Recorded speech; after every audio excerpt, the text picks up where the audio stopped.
ছাত্র রাজনীতি মুক্ত ঘোষণা দিয়ে ঢাকা বিশ্ববিদ্যালয়ের রোকেয়া হল থেকে ছাত্রলীগের নেত্রীদের টেনে হিঁচড়ে বের করে দিয়েছে সাধারণ শিক্ষার্থীরা। এ সময় শিক্ষার্থীরা ভুয়া ভুয়া স্লোগান দেন। মঙ্গলবার রাতে এ ঘটনা ঘটে। সোশ্যাল মিডিয়ায় ছড়িয়ে পড়া একটি ভিডিওতে দেখা যাচ্ছে ছাত্রলীগের রোকেয়া হল শাখার সভাপতি এবং কেন্দ্রীয় ছাত্রলীগের ১ নম্বর সাংগঠনিক সম্পাদক আতিকা বিনতে হুসাইনকে ধরে বের করে দেওয়া হচ্ছে। শিক্ষার্থীদের সঙ্গে কথা বলে জানা যায় ওই ১০ ছাত্রলীগ নেত্রীর মধ্যে আছেন হল শাখা ছাত্রলীগ সভাপতি আতিকা বিনতে হুসাইন, ছাত্রলীগ নেত্রী বর্ণালী ঘোষ বর্ণ, সামিয়া মাহমুদ, সাজিয়া রহমান সিলভি, বিপন্ন রায় ও সাইফুন্নেসা ইলমি। আতিকা ছাড়া বাকি সবাই আসন্ন হল শাখা ছাত্রলীগের শীর্ষ পদ প্রত্যাশী।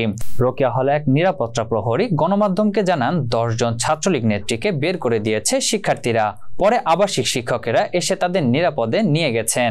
এদিকে সারা দেশে কোটা আন্দোলনকারীদের উপর পুলিশ ও ছাত্রলীগের ন্যাক্কারজনক হামলার প্রতিবাদে বুধবার দুপুর ২টায় ঢাকা বিশ্ববিদ্যালয়ের রাজু ভাস্কর্যের পাদদেশে গায়েবানা জানাজা ও কফিন মিছিল করার ঘোষণা দিয়েছে আন্দোলনরত শিক্ষার্থীরা।